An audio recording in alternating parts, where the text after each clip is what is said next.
ciudadanos pensantes. Soy Aurora, tu guía robótica del conocimiento. Hoy viajaremos en el tiempo para responder una gran pregunta. ¿Cómo nació la química?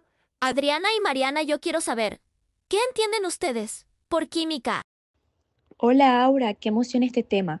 La gente cree que la química solo son fórmulas, pero en realidad tiene una historia larguísima y sorprendente. Literalmente, la química nació desde que el ser humano aprendió a sobrevivir. Sin saberlo, ya hacíamos química desde las cavernas.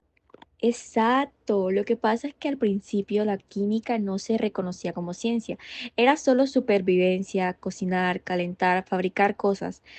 Primero eran Esos primeros conocimientos humanos intuitivos, observaban luego el entorno observados y y más poco a poco tarde empezaron a hacer organizados. cambios físicos en la materia, tallar piedras, unirlas a palos, hacer armas, cocinar alimentos.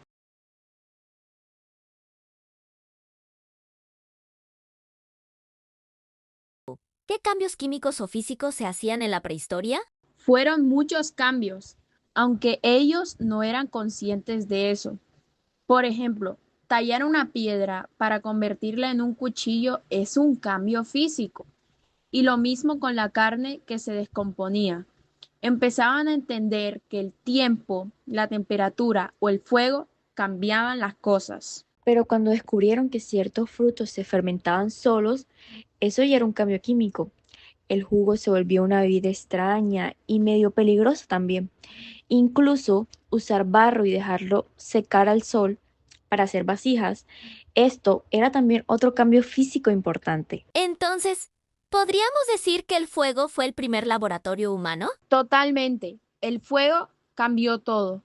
Permitió transformar alimentos, endurecer materiales, fundir metales y también dio seguridad. Con el fuego no solo se cocinaba, se protegían de animales, iluminaban sus cuevas. Eso fue como un superpoder. Además, cuando empezaron a controlar el fuego, comenzaron a probar cosas como ¿qué pasa si caliento esta piedra? O si dejo esta carne al fuego más tiempo. Sin querer, estaban haciendo experimentos. Empezamos a experimentar con el fuego y a usarlo con otros fines aparte. Del calor y la protección a los orígenes de la cocina le brindaron al Homo sapiens un nuevo futuro en la Tierra. La cocina nos proporcionó grandes cosas.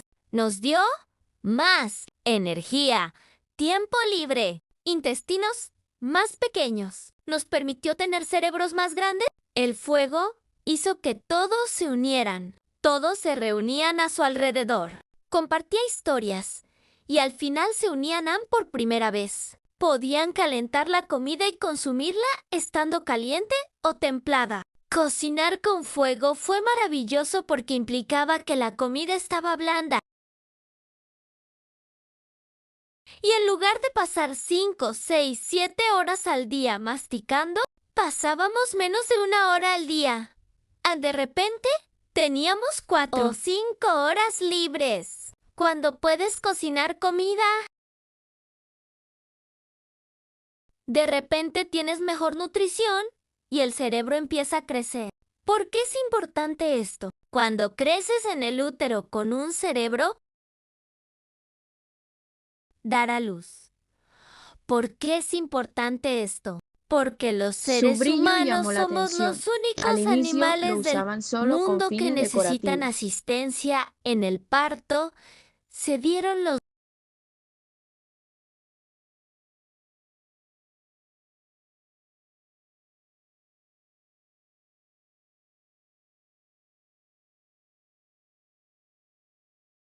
Se necesita empatía, se necesita compartir elementos.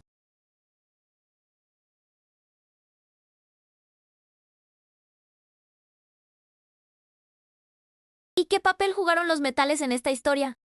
Un papel muy importante. El cobre fue uno de los primeros, ya que al golpearlo descubrieron que se podía aplanar. Aprendieron lo que hoy llamamos la maleabilidad, que es la capacidad de un material Y como de solo ser había un golpeado poquito o de cobre moldeado natural, sin romperse. comenzaron a buscar otras formas de obtenerlo. Ahí viene lo chévere.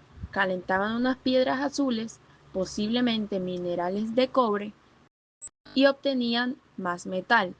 O sea, ya estaban haciendo procesos químicos sin saberlo.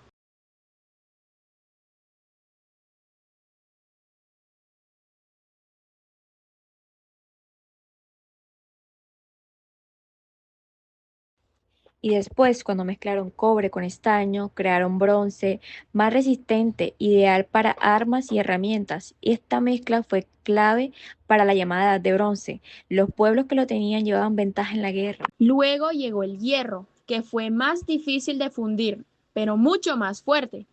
Se necesitaban altas temperaturas para trabajarlo, y así nació el acero.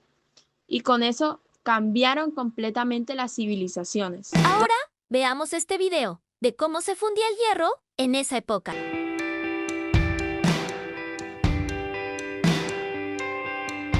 El Museo de la Minería del País Vasco, en Gallarta, se ha embarcado en la difícil tarea de emular el trabajo de una antigua ferrería, un proyecto de arqueología experimental que pretende acercarnos un poquito más a nuestra historia.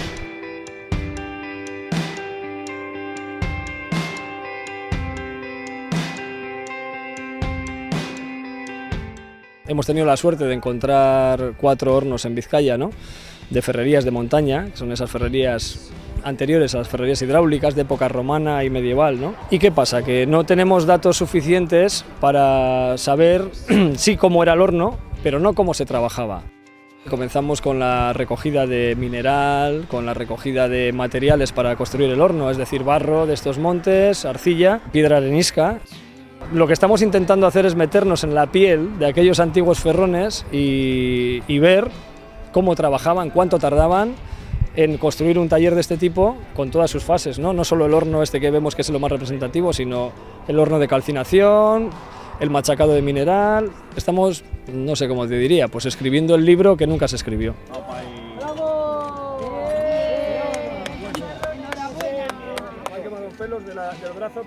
Interesante, ¿verdad? El metal se utilizó como materia prima para fabricar herramientas, armas o joyas. El primer metal que se descubrió como Fue el hacían cobre. momias los No era un egipcios. metal muy resistente. El proceso de hacer Por una eso momia se en el usó antiguo Egipto principalmente comenzaba para hacer joyas insertando y una el menor herramienta en la medida nariz para fabricar utensilios utensilios y y herramientas. Luego se removían Luego todos los apareció órganos del el cuerpo, bronce, excepto un metal el corazón. muy duro, bien Estos afilado. órganos se colocaban Podía en cortar y frascos ser útil separados. como arma de Después, caza. se Por último, aplicaba natrón, se utilizó un el tipo hierro, especial un metal de que al sal, igual que el bronce al era cuerpo duro y durante resistente. 40 Con días ambos para se podían secarlo. fabricar Luego herramientas de se trabajo, vertían armas, aceite e perfumado incluso y resina esculturas. vegetal sobre el cuerpo. Finalmente, el cuerpo se Wow, envolvía bastante en largas interesante. tiras de lino. Pero aplicando ahora, viajemos varias a Egipto. capas. ¿Cómo Ahora, contribuyen la los momia egipcios estaba al lista. conocimiento químico? Muchísimo. Embalsamaban cuerpos con aceite, resinas y sales. Todo un proceso químico. Aunque lo hacían por razones religiosas y lo transmitían. Por ejemplo, las fórmulas para convertir en momia a un cadáver o preparar un tinte se aprendían por generaciones. Era una química empírica. Muy bien, Wow. chicos, hablemos de cómo los antiguos egipcios sacaron esos increíbles colores en sus pinturas murales. ¿Sí? Entonces, esta gente era bastante inteligente. ¿Sabes? Se les ocurrieron algunas técnicas avanzadas para preparar pigmentos que realmente resistieron la prueba del tiempo. Utilizando minerales naturales y materiales orgánicos. Por ejemplo, obtenían el azul a partir de mezclas de cobre y arena, y el ocre rojo a partir de minerales con hierro. Estos pigmentos han permanecido durante milenios. ¡Wow! Escuché decir momificación. ¿Qué es eso y cómo influye la química? Eran procesos especiales que se utilizaban para eliminar la humedad del cuerpo y evitar la descomposición tanto como sea posible. Para la religión egipcia, preservar el cadáver de forma natural era un aspecto fundamental de su doctrina.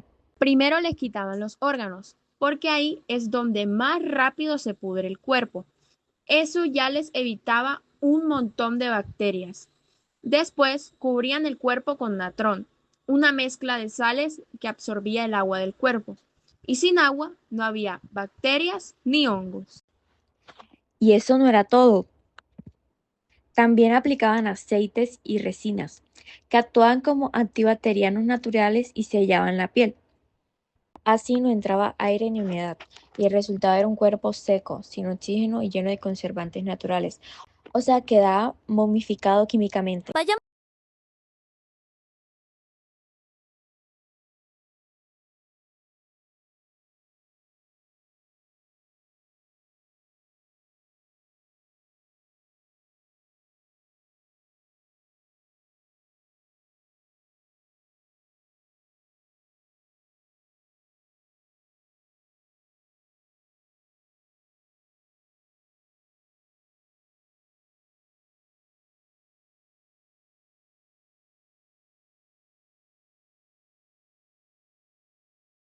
químicamente. Vayamos ahora a Grecia. ¿Qué aportaron los griegos? Los griegos aportaron filosofía pura. No hacían experimentos, pero sí muchas preguntas. Tales dijo que todo venía del agua. Otro dijo que era del aire. Heráclito, que era el fuego. Y Empédocles fue como el mediador. Dijo que habían 4 elementos: tierra, agua, aire y fuego. Esa idea fue tan fuerte que incluso Aristóteles la apoyó, pero le agregó otra idea. Dijo que cada elemento era una combinación de 2 cualidades, calor o frío, humedad o sequedad, y agregó un quinto elemento, el éter, que según él formaba los cielos.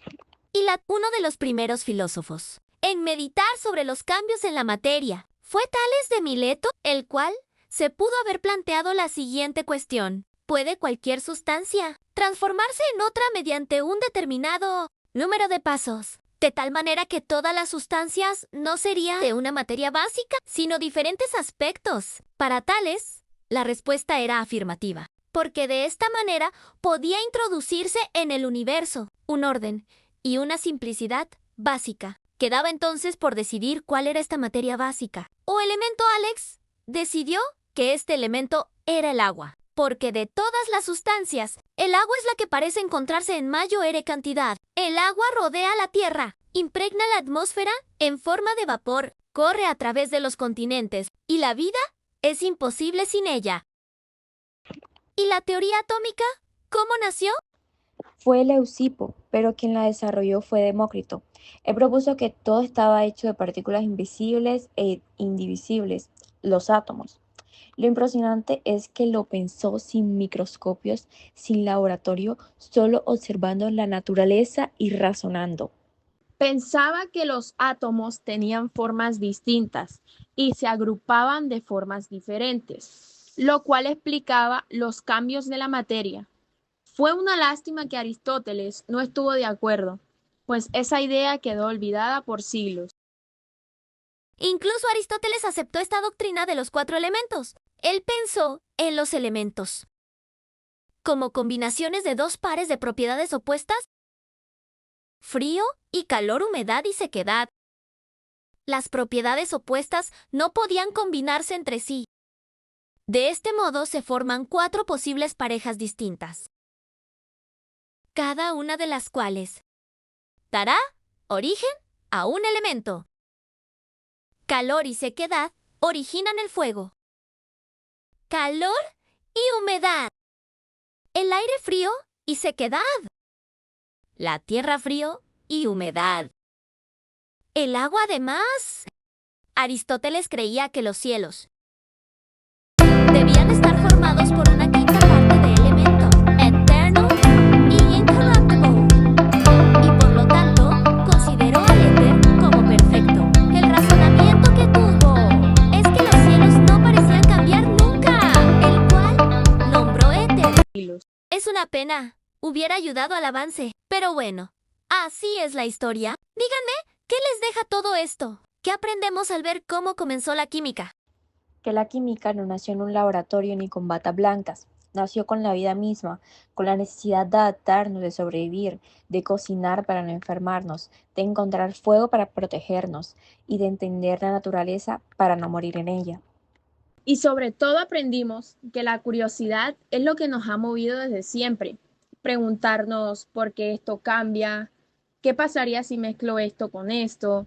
Esa necesidad de entender fue lo que nos llevó de asar carne en una fogata a hablar de un átomo. Es como cerrar un círculo. La humanidad empezó observando el mundo y ahora lo explicamos con ciencia, con química y además de todo, con historia. Sí, y lo mejor es que todavía no terminamos de descubrirlo todo. La química sigue viva, sigue evolucionando igual que nosotros. Hermoso, gracias por compartirlo conmigo y con los que están viendo. Adiós.